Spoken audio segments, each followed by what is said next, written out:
Hey everybody, Pastor Stephen Anderson here from Faith Forward Baptist Church in Phoenix, Arizona with part 7 of my life story. In this video, I'm going to tell the story about dating and marrying my wife. I've already done an elaborate write-up of this on my blog, and I would recommend that you go read that instead of watching this video because the book is always better than the movie, and I put a lot of time and thought into that written version, so it's probably going to be a better version than what I present here, mainly from memory. So you can just Google S. Anderson 1611 blog, My Wife Zhuzha Part 1, and read the written version. But I'm going to go ahead and explain it here anyway because it's a great story. It bears repeating. So after I got back from Germany the first time, I went back to work at Round Table Pizza, went back to another semester of community college. This time I was able to jump from German 1 to German 4 because I'd been in Germany for the last 3 months, kind of immersed. So I was able to test out of German 2 and 3. I was still going to Regency Baptist. I was super involved there, soul winning, going to the services, etc. And while I was in Germany the first time, my mom had actually become a flight attendant. So, I guess when you're gone for 3 months, a lot can happen. So my mom ended up becoming a flight attendant for American Airlines. So whereas the first time I flew to Germany, it was $1,100 for me to fly and coach. The second time I went to Germany early next year, it cost me $150 to go in business class. And so I thought to myself, wow, I'm going to be able to take a lot of cool trips like this. I can use my mom's flight benefit, the friends and family type discounts of being immediate family. And so I ended up taking a second trip to Germany. But on that trip, I did not even contact my wife whatsoever because I was going to a different part of Germany. She was in Munich. I was going to Koblenz. And so I went there for like 3.5 weeks. I worked with Pastor Thomas Hastings and had a great trip, but I did not call or contact my future wife at all because, it was a different part of the country. And so it wasn't really relevant. But, over the course of the 10 months after that first Germany trip, she and I did exchange a few casual emails and casual letters back and forth. Nothing serious, though. I had actually gotten a bunch of email addresses and mailing addresses when I was in Germany the first time. So I had different pen pals going, and she was one of them. But in the course of communicating with her, she started talking about how she really wanted to go on a vacation to an English-speaking country. So I told her, I said, well, you should come to California because, first of all, America is the best country. And second of all, if you're going to come to America, might as well make it California. So I kind of advertised to her all the cool stuff in California and how if she came out, she could stay at my parents' house in the guest bedroom and it'd be great and we'll have a bunch of fun. And I basically decided, because I was saving up money for a third trip to Germany, but I was thinking to myself, if she comes out and visits me, then, I can speak German with her and practice. And so I'll just take all that money that I was going to spend on going to Germany a third time and just use it to do like a staycation in Sacramento and show her all the sites locally and just spend all the money just, whining and dining her and just having a good time. Because I was thinking, even when you grow up somewhere, you don't always do all the touristy stuff. So I thought, it'd be fun to just take a few weeks off from work and just do all the local stuff. So, I communicated this with her by email. We didn't talk on the phone at all because it was literally like $1 or $2 a minute or something. This is before any kind of video chat or FaceTime or anything like that. So we communicated with some emails and she ended up agreeing to come out on vacation. So I was like, cool, this will be great. And I just told her that the only catch was that if she came and, visited, she had to come with us to every church service 3 times a week. And then she could stay at my parents' house in the guest room and whatever. So, she ended up agreeing to do it. Well, here's the only problem is that I had not told my parents this or asked my parents permission before inviting her. So I was like, oh man, how's this going to work?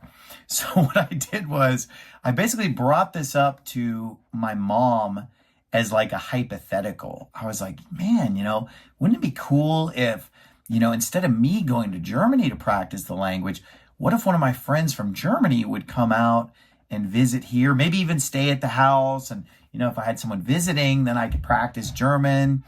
or maybe if we took in some kind of a foreign exchange student, that'd be kind of cool. I'm just kind of like talking about this with her hypothetically while she was maybe distracted or something. Then I had the same conversation with my dad, also just really hypothetical. And just, and they're just kind of like, yeah, okay, yeah, yep, sounds good or whatever. And so then finally, after like a week of waiting, then I just came out and said, hey, you remember how, we talked about, that girl coming out and visiting and, how I could practice German? Well, she's going to come on the 28th. And they're like, what the heck are you talking about? And I'm like, hey guys, don't you remember we talked about this? I mean, I was like, is there a problem? I mean, do you mind? And they're like, I guess it's fine. Yeah, why not? So that was kind of a relief because, I didn't really go about it the right way as far as asking permission.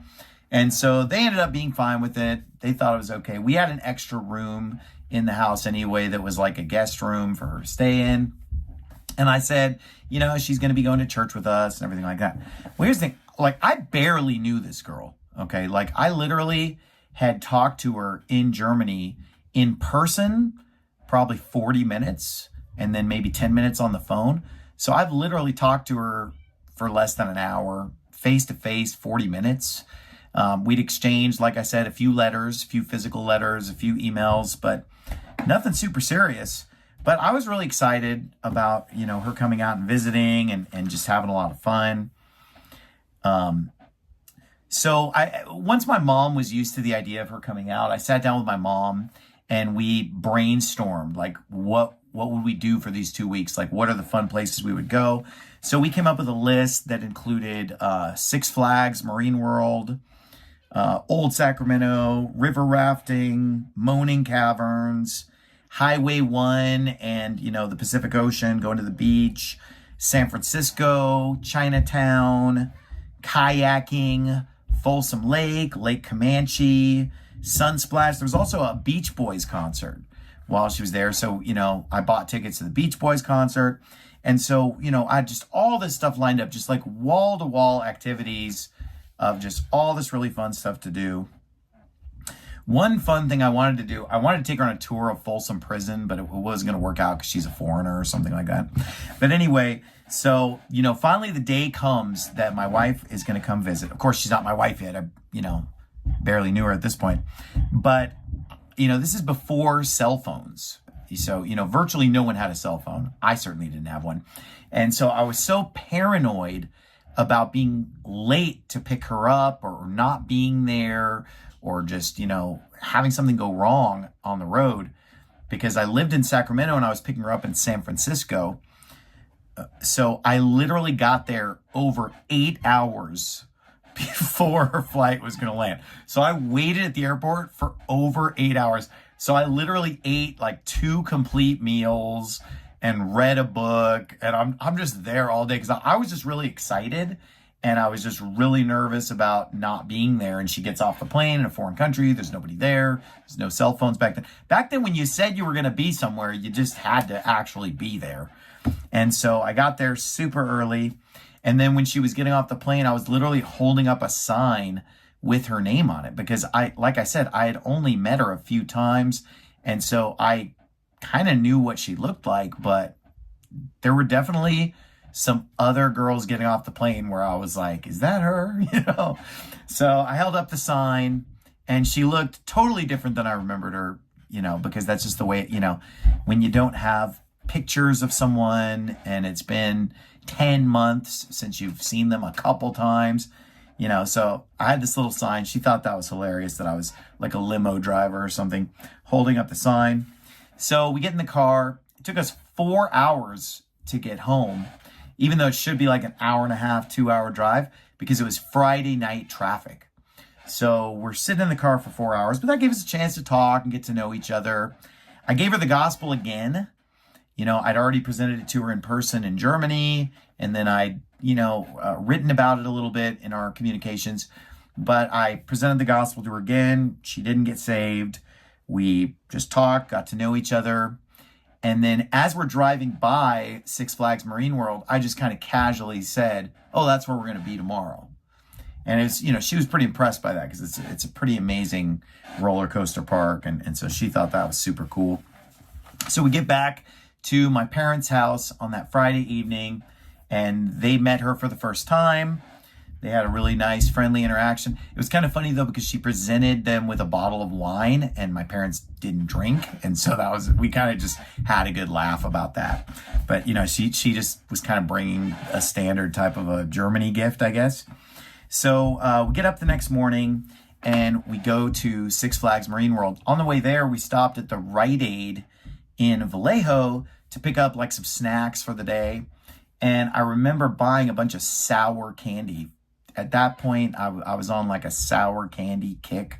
So I was buying like these sour straws or whatever. And I can just distinctly remember being in the candy aisle, picking out the candy. And she and I got into an argument about spanking, because she didn't believe in spanking children. And I was telling her that spanking is right and spanking's biblical. And so it was just funny that we were already like discussing child rearing, and we barely knew each other. We're definitely not dating or anything. We're just, a couple of friends going out and enjoying the time. So we had that conversation, and she was just very liberal in all her ideas, because keep in mind, she's from Europe, and Germans, especially in the 1990s, are just super liberal, feminist, humanist, socialist, left-wing, you name it. That's just the way that they think over there, and especially back then, and were brought up and everything. So obviously, she and I had very different views. I'm very conservative. She's pretty liberal. So anyway, we go to the theme park, and we just had just an awesome time, just a great day, so much fun. We're riding the rides. We were just hitting it off. We just got along super well from the beginning. Just great conversation, great times together. And I didn't want to keep badgering her with the gospel, because I'd already given her the gospel a couple times. And so I didn't want to keep badgering her with it. So one of the things that I did was, when we'd be in line waiting for the roller coasters, I would give the gospel to someone else in line. I would just strike up a conversation with strangers and preach the gospel to them. And obviously I wanted them to hear the gospel. But what I was really hoping is that she would overhear the conversation, and that the seed would be watered without me, annoying her or badgering her with the gospel. At least, I just keep exposing her to it by preaching it to other people. So we had a really good time. We watched all the animal shows and rode all the rides. And then I remember on the drive home from that, the subject of evolution came up, because this was a big thing for her. Was she thought, the Bible's not scientifically accurate, so it can't be true. Because her view was agnostic. She'd grown up Catholic, but at this point she'd rejected Catholicism, but she didn't really know about evangelical Christianity. She kind of just thought, well, if it's not Catholic, then there's just nothing else out there. So she was just kind of agnostic. So I kind of preached to her on that drive home some things about how the Bible is scientifically right, and a lot of things that the Bible gets right about science that were discovered later. And so I was just kind of preaching that to her, and that kind of opened her eyes how the Bible is accurate to science, and that it's not something that we should reject out of hand, because it actually is ahead of the curve scientifically. So that kind of helped remove that stumbling block a little bit, I think, when we had that conversation. So the next morning, Sunday morning, it's her first time ever in a non-Catholic church. And so we go to the Regency Baptist Church, and she absolutely loved it, because she said it was the first church service she'd ever been in that wasn't boring. It was really interesting. They had a skit that they did during the announcements for the Vacation Bible School. She thought that was hilarious, and she liked that kind of casual atmosphere. And then the hard preaching, she liked it.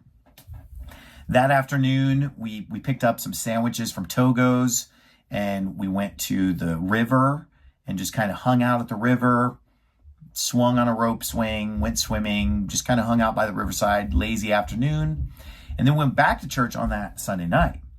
Well, after the Sunday night service, there was an invitation, as they typically do in the old IFB.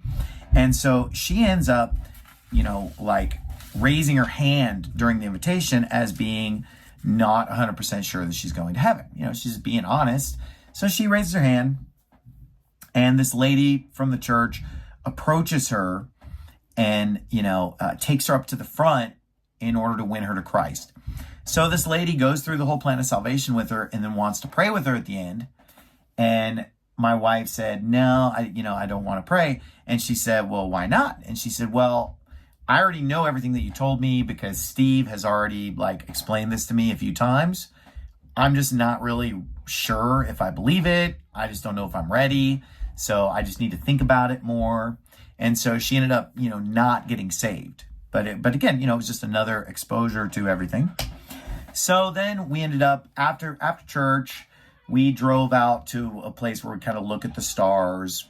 We looked at the stars. We were not romantically involved at this point because she's not saved. And so, I had it in my mind, there's no way I'm even going to, emotionally get involved with somebody who's not saved. I understood that, if this girl doesn't get saved, then any romance with this girl is just a non-starter. It's just, yeah, we can have fun, speak German, practice, go places, but I'm never going to date somebody who's not saved. I'm never going to marry someone who's not saved. So, obviously though, after spending a few days with her, I really liked her because before she came out, I barely even knew her. And I didn't really have some romantic scheme or plan because it was just another girl, I had an open mind, but I didn't know this is the one or something. But after spending the last few days with her, I was really starting to, have those feelings toward her and really like her a lot. So I was really sad that she didn't get saved.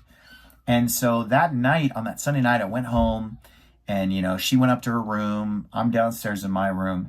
And I was just praying for her to get saved. And I even cried. I was weeping and praying for her to be saved and just begging God to open her eyes that she would be saved. And little did I know that literally as I was downstairs praying for her to be saved, she was actually upstairs in her room getting saved on her own. So because she'd heard it from me, she'd, come to the front at the service on Sunday night.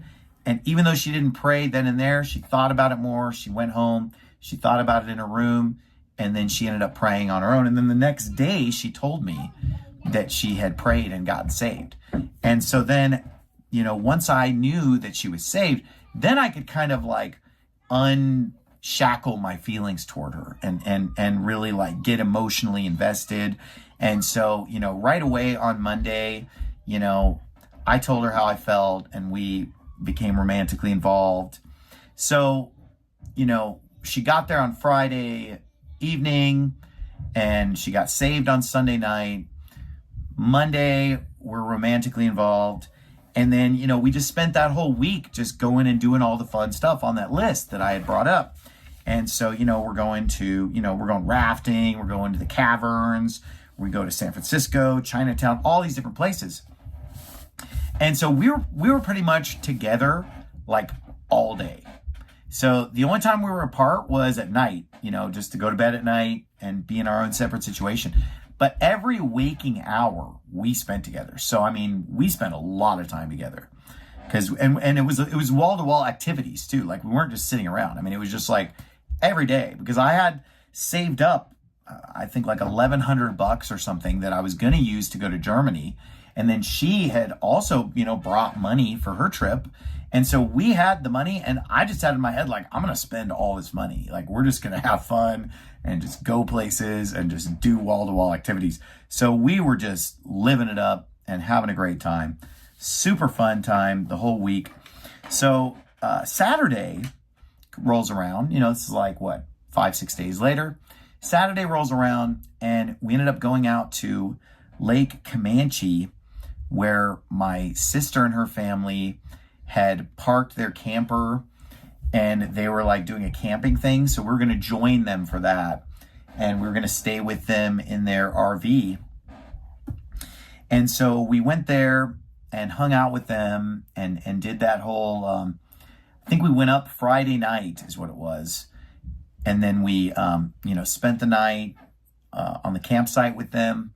And then we ended up on Saturday just hanging out with them, taking a fishing boat out on the lake, just, enjoying the outdoors and stuff like that. So this was when we actually had our first fight, okay? And our first fight was actually over the subject of the sodomites, okay? Because somehow the subject of sodomites came up, and, I told her, well, the Bible says that they should be executed, Leviticus 20:13. And this was just kind of shocking to her, but, she's coming from this really liberal upbringing, and so she's never heard anything like this before. And so it was just kind of a lot for her to digest. So she got upset. We argued about it, and she ended up getting upset and storming off, like in the evening, late afternoon evening. She storms off. Well, the sun comes down. I just thought, okay, give her some space. Well, the sun goes down, and she's not back yet. So then we're like, what in the world? Do we need to go looking for her, or is she coming back, or what's going on? And so, we're out with flashlights, walking around the lake, trying to find her, and we couldn't find her. So then finally she ends up, coming back into the camp, and, she calmed down and was fine. And then at this point, she spoke with like a really thick British accent because she had learned British. Her English was perfect. She was 100% fluent in English, but she just spoke with a British accent. 6 months after we got married, her accent was gone. But anyway, at this point, she's using British language, British accent. And so we're like, where were you? We've been looking for you. And she's like, oh, was that you with that torch? I guess they call the flashlight a torch. So we all laughed about her calling it a torch, whatever. So then, we go to church again, Sunday morning, Sunday night, Wednesday night, more activities, more places. We go all kinds of places. Well, on the next Saturday, okay, so this is after she's been there for like 2 weeks and 1 day, okay. We were just totally in love, and we've just been together nonstop for 2 weeks straight, and we're just totally in love. We're already talking about like getting married, and what our life is going to be like, and what we're going to do, and so forth. And the time frame kind of just kept getting close. First it was like, oh, she's going to finish her college degree, then we'll get married. Then it was like, well, just finish the year. Then it was like, well, how about you just finish this last semester? And then once you're done with the semester, 6 months from now, then we can get married then. But then finally on that Saturday, it just became like, well, if we know we're going to get married anyway, we might as well just get married right now. Now, I know that this sounds crazy, and it is kind of crazy, but one thing that you have to understand is that, again, this is before Zoom and FaceTime and video chats, and the phone calls are like $1 or $2 a minute, okay? And so a long distance relationship would have been really hard because there's no talking on the phone, there's no FaceTime, way too expensive to do the phone calls. And then I could easily fly to Germany with my mom's flight benefit, but the problem was I don't have anywhere to stay when I get there, because if you remember, I would stay with these different missionaries. Well, the missionary that lived by her ended up being this total Ruckmanite, heretic, false teacher, like believed in wrong salvation and stuff. And so, I didn't want to stay with that guy again. I couldn't stay with her because she didn't live with her family, okay? She was living by herself in a student apartment. She was a university student. She was 21 years old. She was 21, and she was a university student living in a university apartment. She's not living with her family. And so, I couldn't stay with her because that would be inappropriate. Obviously, we can't stay together. We're not married. I'm not going to go stay at her apartment when we're not married. That would be inappropriate. And so, we couldn't really come up with a solution of how are we going to continue this relationship? Me going there is probably not going to work out very well. I already blew all my money over the last 2 weeks. She blew all her money. She's not going to be able to fly back and see me for a really long time. So it was like we weren't going to see each other for a super long time. And so the thought was kind of like, well, if we don't get married, then we're barely going to see each other. We're not going to see each other for a year or something, or 6 months at best. And then, it's just, I was just afraid that, I was going to lose her. And so we just kind of felt like we should just act on this. We've hit it off. We're in love. We want the same things out of life. Let's just do it. So yeah, it was crazy, but we just decided to just go for it. And I didn't feel bad about like not asking her dad's permission or anything, because of the fact that she was coming from a very broken home. And so unfortunately, her parents got divorced when she was very young, and she ended up having like no relationship with her dad growing up. She was estranged from her dad. Her mom kind of made sure that she didn't really have a relationship with her dad. And so she had only just recently even like taken up contact with her dad, and it was just starting to rebuild that relationship. And he lived in a foreign country, Hungary. She's in Germany, he's in Hungary, and he was like just barely re-entering her life. And then, when it came to her mom was married to another guy who was her stepdad, who was a literal reprobate, so it's like, I don't have any respect for that guy. So it was kind of a a dysfunctional situation on that end. And so we kind of just made this impulsive decision to let's just go for it. Let's just get married. So we drive up on that Saturday night, and we're just going to just drive up, and we're just going to get married, And we get up there, and we just assume this is like a 24-hour thing. But we get up there, and it had just closed 20 minutes ago when we arrived. So we arrive, and the wedding chapel had just closed 20 minutes ago. So we're like, what the, so then we drove 2 hours back, because that was, Sacramento to Reno, 2 hours. So then we drive 2 hours back to Sacramento. And the reason we were driving to Nevada is because that's where you can just like get married on the spot. Nevada is famous for that. So then I wake up the next morning, Sunday morning, and I was just like, what did I almost do? Am I insane? That was my first thought when I woke up, was like, am I nuts? I almost just got married last night. So I wake up in the morning, and, so my wife and I, we're talking on Sunday morning, like, oh man, that was crazy. Like, we almost did that. Like, what should we do? Should we go back up there and get married? Should we just forget about it? Like, this is a crazy idea. So then we had a few more hours to kind of think about it and talk about it more. Then we went to church on Sunday morning, and the sermon was from Ecclesiastes chapter 11 and chapter 12, and it was about childhood and youth are vanity. So I listened to that sermon about how childhood and youth are vanity, and I was thinking like, all right, it's time to grow up and be married and live an adult life. So after church, I think we drove through Arby's, got a couple Arby's sandwiches, and just turned right around, drove right back up to Reno on Sunday afternoon, got married in Reno, and then, drove back to Sacramento. So we had a great afternoon together. We had a great evening together. And then we had the next morning together and spending time together. But she had to fly back on Monday night, so we got married on Sunday afternoon, and she had to fly back on Monday night. And so we're married, right? And my parents did not know. Like, I did not tell my parents that I was doing this. So I take her to the airport. She flies back.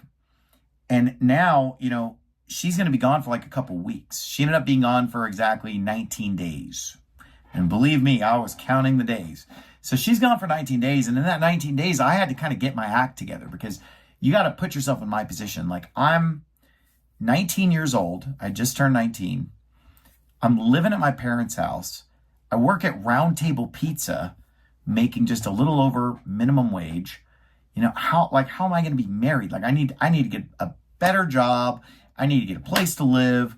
I need to get this figured out. Now, I was embarrassed to tell my parents, because I thought, this is going to sound stupid. Like, oh, I'm married, but my wife's back in Germany, like putting in her 2 weeks notice at her job, putting in her 2 weeks notice at her apartment, packing up her stuff, saying goodbye to her family. Like, I just thought, this is going to sound terrible. I'm living at home. I work at Round Table. My wife's in Germany, and I just got married. It's crazy, right? So I'm like, what I got to do is I got to get all this figured out. And then it'll be easy to tell them in a couple weeks, like, hey, this is my new apartment. This is my new job. here's my wife, we're married now, because they had really liked her and hit it off with her, and they thought she was great. But, I just thought it would make a lot more sense explaining this to them after she's back. Okay. So while we were getting married, I had filled out this paperwork and it asked for my address. And I said to the lady, I was like, hey, you're not going to mail anything to my house, are you? And she's like, no, we're not going to mail you anything. I was like, okay, good. Because, I'm putting down my address. I don't want my parents getting something weird in the mail. So I put down my home address and whatever, got married. So while she's gone, I immediately went out and got a better job where I was making, instead of like a round table, I think I was making $5.85 an hour. I got a job making $9.50 an hour at Liberty Bell Alarm. But then also it was a minimum of 50 hours a week. So it was 5 10-hour days and, time and a half on those last couple hours, and Saturdays were optional. So that was going to allow me to have enough money to support myself and my wife. And so I got the job, and then I ended up moving in with my brother for a couple weeks. So I told my parents, I said, hey, I want to move in with Clint for a little while because I want to go get a job in Rancho Cordova because there are better job opportunities over there.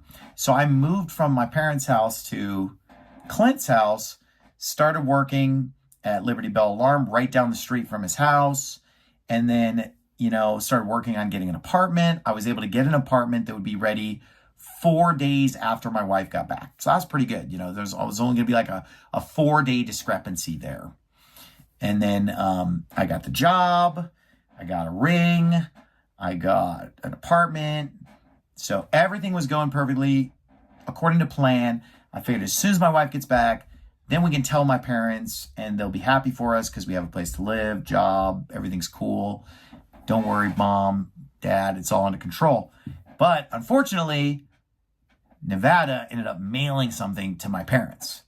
And so they ended up finding out like 3 days before my wife got back. So I was like, oh man, my parents are going to absolutely kill me.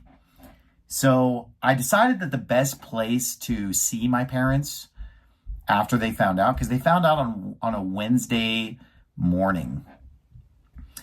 So I was like, you know what? Wednesday night church will be like a safe space to see my parents because they can't really like blow up at me too hard at church, because we're going to be like in a public place. So it was almost like I went to the house of God and took hold of the horns of the altar, So we go to church on that Wednesday night and, I see my parents and they had already kind of calmed down. They obviously kind of freaked out when they heard this, but they liked her and stuff. And they, my siblings kind of like talked them down a little bit, like, hey, he's got a job, he's got an apartment lined up, it's going to be fine, she's a great girl and whatever.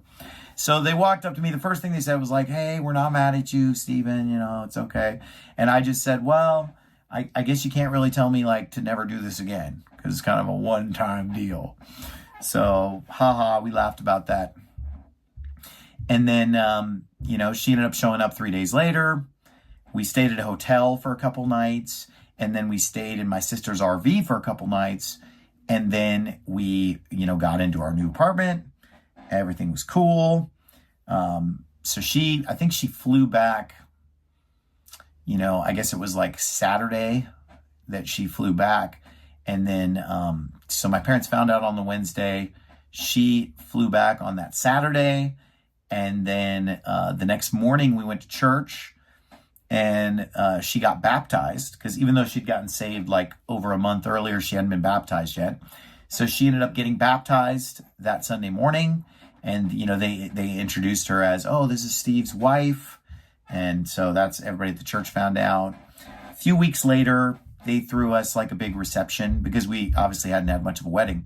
So the church put on a nice reception for us. We got gifts from everybody. And we lived happily ever after. So I know it's a wild story. Kids, don't try this at home. But it worked out great in the end. And like I said, like I would not have normally done this. Like I would not have normally married a girl after only 2 weeks of dating. But, admittedly, we had spent like all day together for those 2 weeks. But the only reason why was just because of the long distance thing. Like it wasn't going to work out.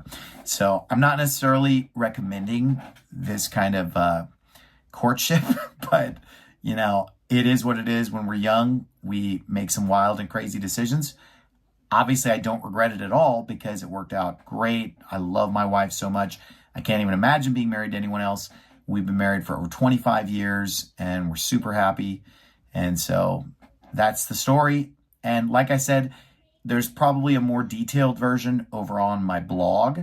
If you just search Sanderson 1611 Blogspot, My Wife's Usual Part 1, it's a 15-part series. God bless you. Have a great day.